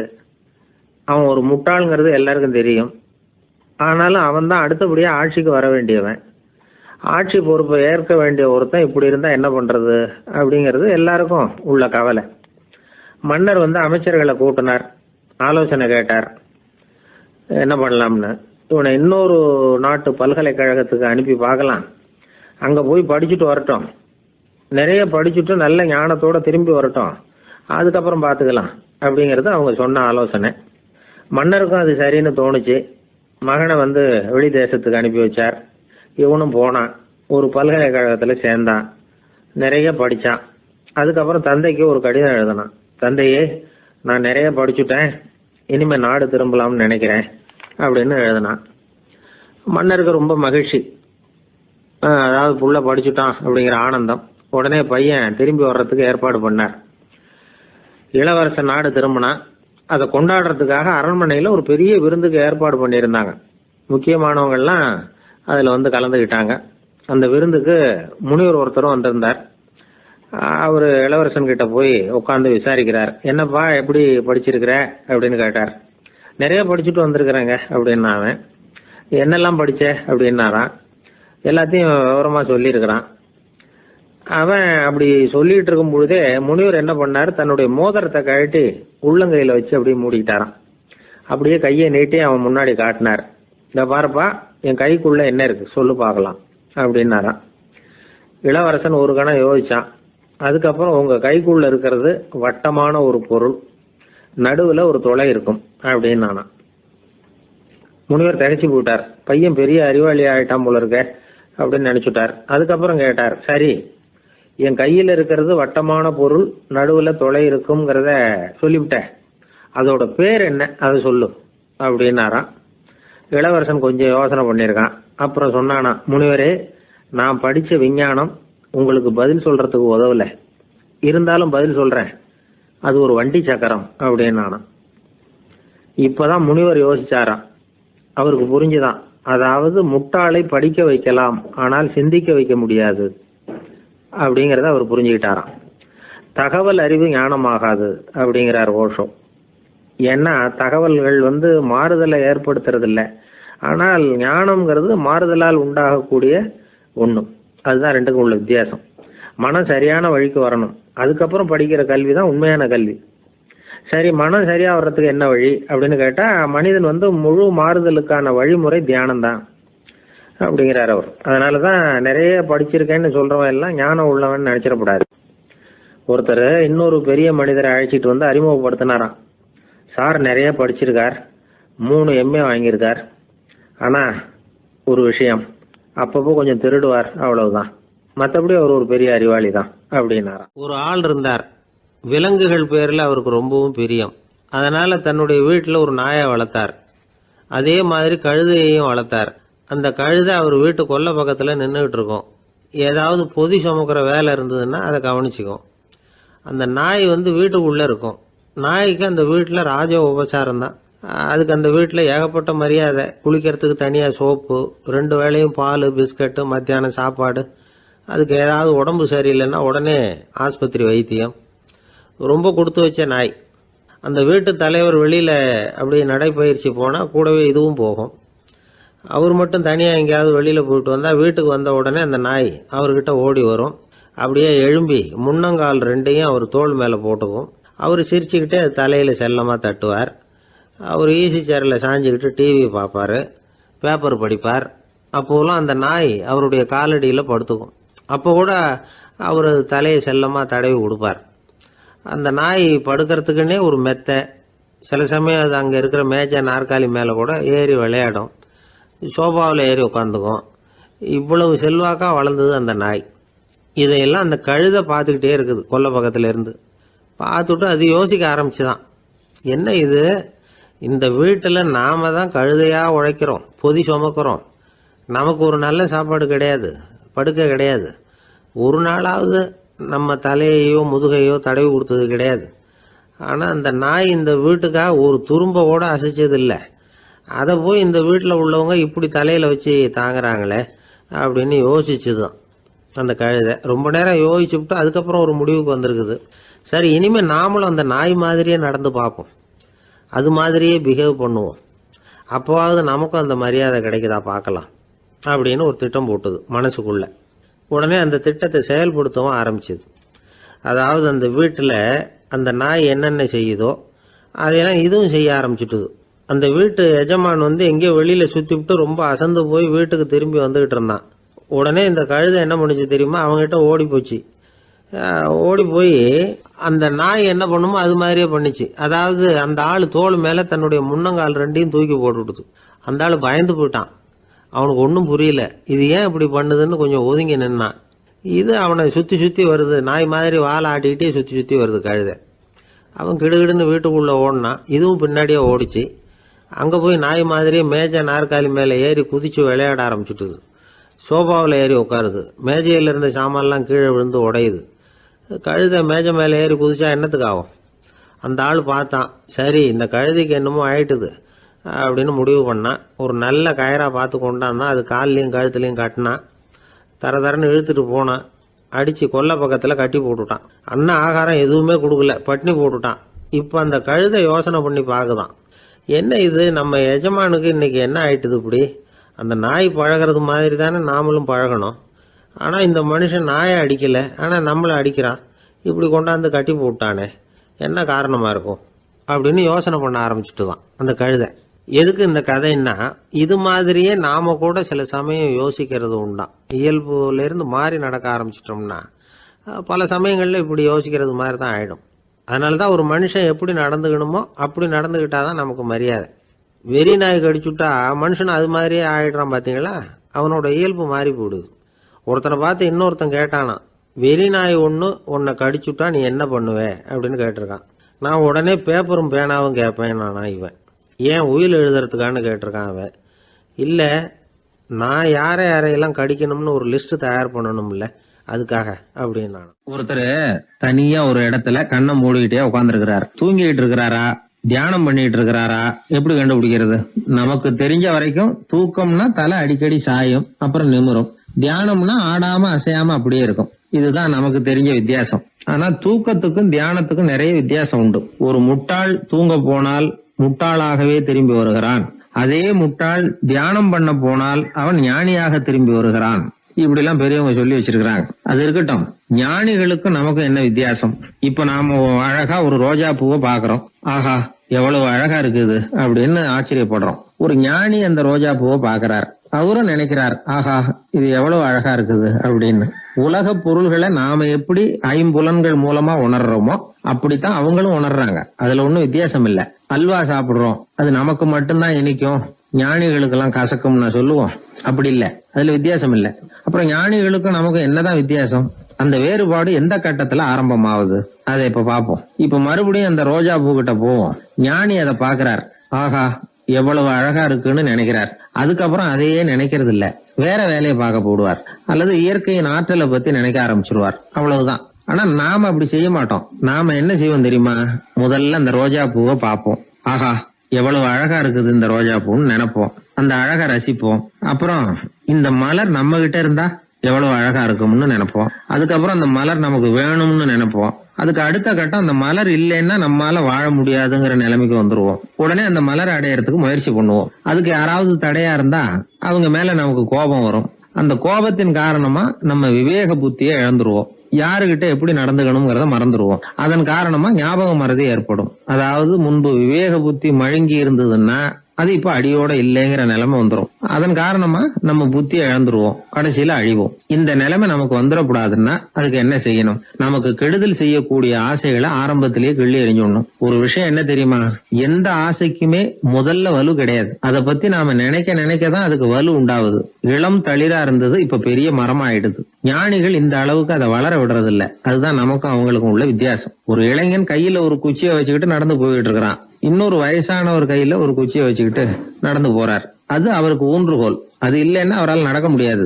அது தவறி கீழே விழுந்தா அவரும் விழுந்துருவார். ஆனா அந்த இளைஞன் அப்படி இல்ல. அவனுடைய கைத்தடியை யாராவது எடுத்துட்டு போனா கூட அவன் கவலைப்பட மாட்டான்.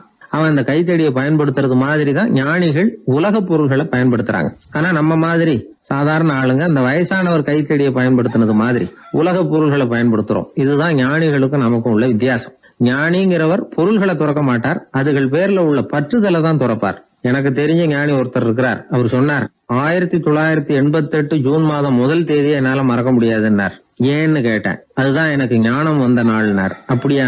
ஆமா, அன்னைக்குதான் எனக்கு கல்யாணம் ஆச்சு, என் மனைவி பேரு ஞானம் அப்படின்னார். அதனால ஞானம் ஒவ்வொருத்தருக்கும் ஒவ்வொரு மாதிரி வரும். அதனால நாம ஞானிகளுடைய வாழ்க்கையை பார்த்து அவர்களை நெருங்க முடியுமான்னு பார்க்கணும். அந்த முயற்சி நமக்கு தேவை. அந்த வகையில நம்ம வாழ்க்கையை அமைத்து கொண்டால் வாழ்க்கையில படிப்படியா முன்னேறலாம், படிப்படியா வாழ்க்கையை அனுபவிக்க முடியும். ஒரு ஊர்ல ஒரு குரு இருந்தார். ஒரு நாள் அவரை தேடிட்டு ஒருத்தன் வந்தான். உனக்கு என்ன வேணும்னு கேட்டார் குரு. எனக்கு ஞான தெளிவு வேணும், அதுக்கு உங்க உபதேசம் எனக்கு தேவைன்னா. உபதேசம் வேணும்னா அதை பெற்றுக்கொள்ளுகிற அளவுக்கு தகுதி உள்ளவனா உன்னை தயார்படுத்திக்கணுமேன்னார். அதுக்கு நான் என்ன செய்யணும் சொல்லுங்கன்னா, முதல்ல நீ செய்ய வேண்டியது என்னன்னா, உங்ககிட்ட இருக்கிற எல்லா கெட்ட குணங்களையும் விட்டுட்டு 1 வருஷம் கழிச்சு வா, அப்புறம் பாக்கலான்னார். அவ்வளவுதானே, சரின்னு சொல்லிவிட்டு அவன் போயிட்டான். 1 வருஷம் கழிச்சு வந்தான். அவன் அங்க சேர்ந்த சமயத்துல அந்த ஆசிரமத்தின் மண் தரைய ஒரு வேலைக்காரன் பெருக்கி சுத்தம் பண்ணிட்டு இருக்கிறான். அந்த மண் தரையிலிருந்து எழுந்த புழுதி அதிகமா இருந்தது. அது காத்துல கலந்தது. சீடனையே மறைக்கிற அளவுக்கு ஆயிட்டுது. ஒரே புழுதி மயம். சீடனுக்கு கோபம் வந்துட்டுது. அந்த வேலைக்காரனை அடிக்கிறதுக்காக கைய வாங்கிட்டு போனான். அவன் ஓடி போய் குரு கிட்ட சொல்லிவிட்டான், குருவே, உங்க உத்தரவுப்படிதான் நான் தரையை சுத்தம் பண்ணேன், ஆனா அந்த ஆளு என்ன அடிக்க வர்றான் அப்படின்னா. குரு பார்த்தார், அந்த சீடனை கூப்பிட்டார். இத பாருப்பா, உன்னுடைய எண்ணங்கள்ல பாம்பு புகுந்துட்டுது, அதையெல்லாம் விரட்டி அடிச்சு விட்டு 1 வருஷம் கழிச்சு வா, அதுக்கப்புறம் பாக்கலான்னுட்டார். சீடன் யோசனை பண்ணான். சரின்னு சொல்லிட்டு போயிட்டான். 1 வருஷம் கழிச்சு மறுபடியும் வந்தான். இப்போ அவன் வர்ற சமயத்துல அந்த வேலைக்காரன் என்ன பண்ணான் தெரியுமா? குரு கட்டளைப்படி தரையை பெருக்கினான். அப்புறம் அந்த புழுதியை எடுத்து வேணும்னே அந்த சீடன் மேல தூவனான். அவ்வளவுதான். சீடனுக்கு மகாகோவம் வந்துட்டுது. அந்த வேலைக்காரனை பிடிச்சி கண்ணாமண்ணான்னு திட்டிவிட்டான். வேலைக்காரன் குரு கிட்ட ஓடனான். ஐயா, அந்த ஆளு வாய்க்கு வந்தபடியெல்லாம் திட்டுறான் அப்படின்னா. குரு பார்த்தார். ஓ அப்படியா? அப்படின்னா இந்த தடவை பாம்புகள் கிடையாது, இப்போ அவன் இதயத்துக்குள்ள நுழைஞ்சிருக்கிறது நாய். அதை விரட்டி அடிச்சு விட்டு இன்னும் ஒரு வருஷம் கழிச்சு அவனை வர சொல், அப்புறம் பார்க்கலாம் அப்படின்னு சொல்லி அனுப்பி வச்சுட்டார். சீடன் திரும்பி போயிட்டான். 1 வருஷம் கழிச்சு மறுபடியும் வந்தான். இப்போ அவன் வர்றப்போ என்ன செய்யணுங்கிறத அந்த வேலைக்காரங்கிட்ட குரு ஏற்கனவே சொல்லி வச்சிருக்கிறார். அது பிரகாரமே அவன் பண்ணனான். அவன் என்ன செஞ்சான் தெரியுமா? கூட்டி பெருக்கின புழுதியை எல்லாம் ஒரு வாளி தண்ணியில போட்டு நல்லா கலக்கி அந்த சீடன் தலையில ஊத்தினான். இவ்வளவு செஞ்சும் இந்த தடவை அவனுக்கு கோபமே வரல. அதுக்கு பதிலா அவனை பார்த்து நன்றின்னா. எதுக்கு நன்றி தெரியுமா? எதையும் சகிச்சுக்கிட்டு அமைதியா இருக்கும் குணத்தை கற்றுக்கொள்வதற்கு உதவியா இருந்ததுக்காக அந்த வேலைக்காரனுக்கு நன்றி. இத கேள்விப்பட்ட உடனே அந்த குரு ஓடி வந்தார். இவனை கட்டி பிடிச்சுக்கிட்டார். இனிமே நான் உனக்கு உபதேசம் பண்ணலாம், அதுக்கான தகுதி உனக்கு வந்துட்டுதுன்னார். இதுல இருந்து என்ன தெரியுது? ஒருத்தர்கிட்ட உபதேசம் வாங்கணும்னா கூட அதுக்குன்னு ஒரு தகுதி நமக்கு தேவைப்படுது. சகிப்புத்தன்மை ஒவ்வொரு மனிதனுக்கும் தேவைதான். இந்த காலத்துல ஒரு குரு, அவரை தேடி ஒருத்தன் வந்தான். குரு அவனை நிமிர்ந்து பார்த்துட்டு சொன்னார், நீ முதல்ல சகிப்புத்தன்மையை வளர்த்துக்கிட்டு அதுக்கப்புறம் என்கிட்ட வாழ்னார். இவன் அவரை நிமிர்ந்து பார்த்துட்டு சொன்னான், குருவே, நான் உங்ககிட்ட வந்திருக்கிறதே சகிப்புத்தன்மையை வளர்த்துக்கிறதுக்காகத்தானே அப்படின்னு. ஒரு ஊர்ல ஒரு ராஜா இருந்தார். அவரு ஒரு நாள் காலையில அரண்மனையில மேல் மாடத்துல நின்றுகிட்டு இருந்தார். அப்போ ஒரு ஆள் வீதியில ரொம்ப வேகமா ஓடிக்கிட்டு இருக்கான். அதை ராஜா கவனிச்சார். அவன் மனசுல ஏதோ ஒரு தவிப்பு இருக்குங்கிறத புரிஞ்சுக்கிட்டார். உடனே அரண்மனை சேவகர்களை கூப்பிட்டார். அந்த ஆளை இங்கே அழைச்சிட்டு வாங்க அப்படின்னார். இவங்க ஓடி போய் அந்த ஆளை அழைச்சிட்டு வந்தாங்க. மன்னர் முன்னாடி நிறுத்தினாங்க. மன்னர் அவனை நிமிர்ந்து பார்த்தார். எதுக்காக இவ்வளவு வேகமா ஓடிக்கிட்டு இருக்கிற அப்படின்னு கேட்டார். இதுக்கு அவன் சொன்னா, மன்னா, நம்ம கோட்டையின் வடக்கு வாசல் இருக்கு இல்லையா, அது ஓரமா ஒரு பெரிய பாறாங்கல் கிடக்கு. அதுக்கு அடியில நான் ஒரே ஒரு வெள்ளி நாணயத்தை புதைச்சி வச்சிருக்கேன். அது இப்போ எனக்கு தேவைப்படுது. என்னுடைய மனைவிக்கு ஒரு பரிசு வாங்கி கொடுக்க வேண்டியிருக்கு. அதுக்காக தான் அவசரமா ஓடிக்கிட்டு இருக்கிறேன் அப்படின்னா. மன்னர் யோசனை பண்ணார். அப்புறம் சொன்னார், அதுக்காகவா இப்படி ஓடுற? பரவாயில்ல, அதை பத்தி கவலைப்படாத. நான் உனக்கு 10 வெள்ளி காசுகள் தர்றேன், வாங்கிட்டு திரும்பி போ அப்படின்னார். இவன் தலையை சொரிஞ்சான். மன்னா, நீங்க கொடுக்கறத ரொம்பவும் மகிழ்ச்சியோட வாங்கிக்கிறேன். இருந்தாலும் அதுக்கப்புறம் அந்த வடக்கு வாசலுக்கு போய் அங்க இருக்கிற ஒரு நாணயத்தையும் எடுத்துக்கிட்டு போயிடுறேனே அப்படின்னானா. இதை பாருப்பா, அந்த ஒரு நாணயத்தை மறந்துரு, உனக்கு 100 வெள்ளி நாணயங்கள் தரேன் இருக்கார். மன்னா, ரொம்ப மகிழ்ச்சி. உங்க மாதிரி தாராள குணம் வேற யாருக்கும் வராது. நீங்க கொடுக்குற 100 நாணயங்களையும் வாங்கிக்கிறேன். இருந்தாலும் வடக்கு வாசலுக்கு போய் அதையும் எடுத்துக்கிட்டா 101 ஆயிடுமே அப்படின்னானா. இதை பாருப்பா, அந்த ஒரு நாணயத்தை மறந்துரு, அது எக்கேடாவது கெட்டு போகட்டும். நான் உனக்கு 100 பொற்காசுகள் தரேன், அதையாவது வாங்கிட்டு வந்த வழியிலேயே திரும்பி போடுன்னாராம். தங்க நாணயங்களே தரேன்னு சொல்றீங்க, தாராளமா வாங்கிக்கிறேன். இருந்தாலும் வடக்கு வாசலுக்கு போய் அப்படின்னு மறுபடியும் ஆரம்பிச்சான். அரசர் பொறுமை இழந்துட்டார். கடைசியா ஒரு முடிவுக்கு வந்துட்டார். இதை பாருப்பா, உனக்கு என்னுடைய ராஜ்யத்திலேயே பாதியை கொடுத்துட்றேன், அப்படியாவது திருப்தியா திரும்பி போ அப்படின்னாராம். மன்னா, உங்களுடைய பெருந்தன்மைக்கு ஈடு இணையே கிடையாது. தேசத்திலேயே பாதி பிரிச்சு கொடுக்குறேன்னு சொல்றீங்க, அதனால உங்ககிட்ட ஒரு சின்ன வேண்டுகோள் அப்படின்னானா. சொல்லுன்னாராம் மன்னர் ஆர்வமா. இவன் மெதுவா ஆரம்பிச்சான். அப்படி இந்த ராஜ்யத்தை 2ஆ பிரிக்கிறப்போ அந்த வடக்கு வாசல் இருக்கிற பக்கத்தை என்கிட்டயே கொடுத்துருங்கோ அப்படின்னானா. மன்னர் அசந்து போயிட்டார். இந்த கதை எதுக்காகன்னு கேட்டா, மனம்ங்கிறது ஒரு குரங்குங்கிறத புரிஞ்சுக்கிறதுக்காகத்தான். உன்னை பிடிச்சிக்கிட்டா லேசில் விடாது. அப்படிப்பட்ட மனசை அறிவு தான் வழி நடத்தணும். அதில் தான் வாழ்க்கையின் வெற்றி அடங்கி இருக்குது. ஒரு சின்ன பையன் தெருவில் அழுதுகிட்டு இருந்தான். ஏன்பா அழுவுறேன்னு ஒரு பெரியவர் கேட்டார். 1 ரூபா காசை இங்கே தொலைச்சுட்டேன் அப்படின்னா. சரி, அதுக்காக அழாத, அதுக்கு பதிலாக 10 ரூபா தரேன், இந்தா வச்சுக்கோன்னு கொடுத்தாரு. அந்த 10 ரூபாயை வாங்கி சட்டப்பையில் போட்டுக்கிட்டு அதை விட அதிகமாக சத்தம் போட்டு அழ ஆரம்பிச்சுட்டான். மறுபடியும் ஏன்டா அழறேன்னு கேட்டார் பெரியவர். அந்த 1 ரூபாயும் கிடைச்சிட்டுதுன்னா இப்போ என்கிட்ட 11 ரூபா இருக்குமே, இப்போ 10 ரூபா தானே இருக்கு அப்படின்னு சொல்லிவிட்டு அழறான். ஒரு பெரிய அரசன் இந்த உலகம் பூராவையும் ஆண்டுகிட்டு இருந்தான். ரொம்ப காலம் அப்படி அரசாட்சி பண்ணிக்கிட்டு இருந்தான்.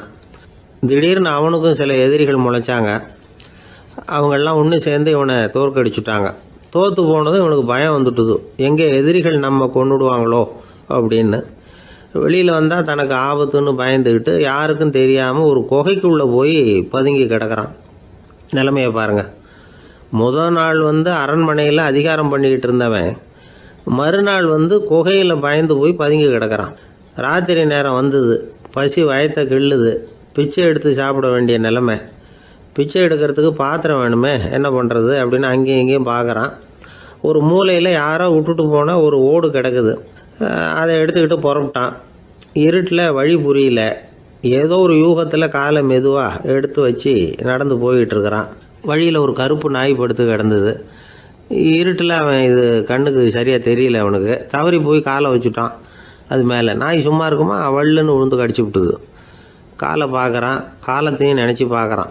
அரண்மனையில் வீரக்கழல் அணிந்த காலை உடைய மன்னா அப்படின்னு புகழ்வாங்களே புலவர்கள்லாம். ஆனால் அது இன்னைக்கு நாய் கடித்த காலம் ஆயிட்டுதே அப்படின்னு நினைக்கிறான். அது மட்டும் இல்லை, முன்னாடியெல்லாம் பொற்கிண்ணங்களில் தான் அவன் சாப்பிடுவான். ஆனால் இப்போது உடஞ்சி போன ஓட்டு, அது ஓட்டை கையில் வச்சுக்கிட்டு நிற்கிறான். அதில் ஏதாவது யாராவது சாப்பாடு போடுவாங்களான்னு. முன்னாடியெல்லாம் நிறைய பேர் அரண்மனைக்கு வருவாங்க. அரசருக்கு காணிக்கைன்னு சொல்லி இவன் காலடியில் கொண்டாந்து கொட்டுவாங்க. அப்போல்லாம் இவன் அந்த ஜனங்களுடைய முகத்தை திரும்பி கூட பார்க்கறதில்ல, ரொம்ப கர்வமாக உட்காந்துருப்பான். அதே ஆள் இன்றைக்கி எல்லார் கண்ணுலேயும் படுறது மாதிரி பிச்சை எடுத்துக்கிட்டு இருக்கிறான். அப்போலாம் காணிக்கைகளை தன்னுடைய கையால் வாங்கிறது தனக்கு கௌரவ குறைச்சல்னு நினச்சி தன்னுடைய வேலைக்காரங்களை விட்டு தான் அதை வாங்க சொல்லுவான். இப்போ பார்த்தீங்கன்னா அவனே தன் கையாலேயே பிச்சை வாங்குறான். நினச்சி பாருங்கள், அந்த மனுஷன் நாள் அரசன், மறுநாள் பிச்சைக்காரன். எவ்வளோ வித்தியாசம்! செல்வம் தான் இப்படி ஒரு வித்தியாசம் ஏற்படுறதுக்கு காரணம். அப்படிப்பட்ட செல்வம் வாழ்க்கையை நடத்துறதுக்கு நமக்கு தேவை தான். ஆனால் அதையே நாம் அடைய வேண்டிய பயனாக நினைக்கிறோம் பாருங்க, அதுதான் வேடிக்கை. இதை நம்மாழ்வார் அழகாக ஒரு பாசுரத்தில் சொல்கிறார். ஒரு நாயகமாய் ஓட உலகுடன் ஆண்டவர், கருணாய் கவர்ந்த காலர், சிதைகிய பானையர், பெருநாடு காண இம்மையிலே பிச்சைதாம் கொள்வர், திருநாரணன் தாழ் காலம் பெற சிந்தித்து உய்மினோ அப்படிங்கிறார் நம்மாழ்வார். ஒரு பெரிய பணக்காரர் ஒரு துறவிகிட்ட போய், சாமி என்கிட்ட நிறைய பணம் இருக்குது, இருந்தாலும் நிம்மதி இல்லை, என்னால் நிம்மதியாக இருக்க முடியல, என்ன காரணம்னு கேட்டாராம். உடனே அந்த துறவி இதுக்கு நேரடியாக பதில் சொல்லாமல் பக்கத்தில் நின்றுக்கிட்டு இருந்த ஒரு குழந்தைய கூப்பிட்டார். அது ஓடியாந்தது. ஒரு ஆப்பிள் பழத்தை எடுத்து அது கையில் கொடுத்தார். அதை வாங்கிக்கிட்டு குழந்தை சிரிச்சுது. இன்னொரு பழத்தை எடுத்து கொடுத்தார். அதை இன்னொரு கையில் வாங்கிட்டு சிரிச்சுது. மூணாவது ஆப்பிள் எடுத்து கொடுத்தார். 2 பழத்தையும் நெஞ்சில் அணைச்சிக்கிட்டு 3வது பழத்தையும் வாங்கிறதுக்கு முயற்சி பண்ணிச்சு. ஆனால் அது உடனே நழுவி கீழே விழுந்து உருண்டு ஓடிச்சு. ஏற்கனவே இருந்ததும் விழுந்துட்டுது. இப்போ அந்த குழந்தை அழ ஆரம்பிச்சுட்டுது. இப்போ அந்த துறவி பணக்காரர்கிட்ட சொன்னாராம், குழந்தைய கவனிச்சியா, 2 ஆப்பிள் போதும்னு அது நினச்சிருந்தா இப்போ அது அழ வேண்டிய அவசியம் வந்திருக்குமா அப்படின்னாராம். எதுவுமே அளவுக்கு மிஞ்சினா துன்பந்தான். இந்த காலத்தில் இதெல்லாம் யார் காதில் வாங்குறாங்க? ஒருத்தனை நல்ல வழிக்கு கொண்டு வரணும்னு நினச்சி அவனை கூப்பிட்டு உட்கார வச்சு இந்த கதையை சொல்லிகிட்டு இருந்தாங்க. சொல்லிவிட்டு அந்த குழந்தை செஞ்சது தப்பு தானே அப்படின்னு கேட்டிருக்கிறாங்க. ஆமாம், தப்பு தான், நானாக இருந்தால் அப்படி செஞ்சுருக்க மாட்டேன் நானா இவன். 2 பழமே போதும்னு சொல்லியிருப்பியா அப்படின்னு கேட்டிருக்காங்க. அப்படி இல்லைங்க,